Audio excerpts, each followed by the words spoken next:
Savez-vous combien de morts dans l'année, alors je ne dis pas dans le monde, accrochez-vous, dans l'année en France simplement, tue la cigarette? Je ne parle pas des autres drogues, car la cigarette c'est une drogue aussi. Des autres drogues, hein.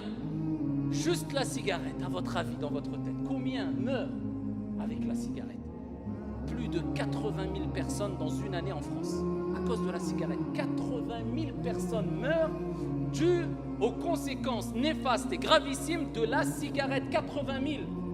Il y a plus de 35% de fumeurs en France. Sachez qu'une cigarette, comme on dit les experts, les médecins, les scientifiques, une cigarette consommée, une seule cigarette, hein. Certains disent qu'une cigarette de temps en temps, eh bien ça équivaut à la perte de 7 minutes de ta vie. Chaque cigarette, ça correspond à la perte de 7 minutes de ta vie. Alors que Dieu jure par le temps dans le Saint-Coran, Wal asr, innal insana lafi khusr. Il jure par le temps pour nous rappeler l'importance du temps. Chaque jour, tu as un message clair. Quand tu allumes ta cigarette, tu te rapproches de cette flamme en allumant ta cigarette, qui cette flamme provoque la consommation, et bien sûr de cette cigarette se consume, mais ton argent se consume avec, et ta santé se consume avec, et ton temps se consume avec, et tout cela provoqué par cette flamme qu'on essaie de fuir de jour comme de nuit. Ayyuha al-uqala, les doués de raison n'ont-ils pas un cerveau pour prendre conscience que c'est grave? Et ensuite on nous dit, je sais et j'ai conscience de la gravité de la cigarette, mais non, si tu as conscience, wallahi, tu arrêtes tout de suite. Eh bien certains disent, oui mais il n'y a pas de verset ou de hadith qui interdit la cigarette. Mais ça c'est de la bêtise pure et simple.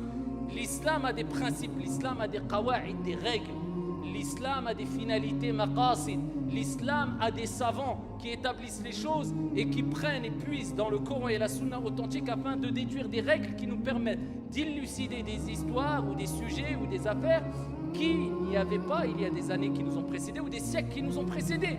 Mais c'est logique que ça soit interdit. Avec ce que je vous ai dit, juste d'un point de vue des statistiques, quelqu'un osera dire c'est halal la cigarette, alors qu'Allah tabaraka wa ta'ala, quand il rappelle parmi les raisons principales pour lesquelles le prophète alayhi salatu wassalam a été envoyé, Allah azza wa jalla dit wa yuhillu lahum at-tayyibat, il leur rend licite, halal, les bonnes choses, wa yuharrimu alayhim al-khaba'ith, et il leur interdit les choses mauvaises. Alors Allah il dit, j'ai envoyé le prophète pour leur recommander, leur ordonner les bonnes choses et interdire les mauvaises. La cigarette, tu les mets dans les bonnes ou mauvaises choses? Qui va, même dans le paquet, il y a écrit fumer tue. Il te montre des images qui te choquent pour te... Quelqu'un va mettre ça du côté de la balance qui est des bonnes choses. Bien sûr que c'est logique que ça soit illicite, que ça soit interdit, que ça soit haram.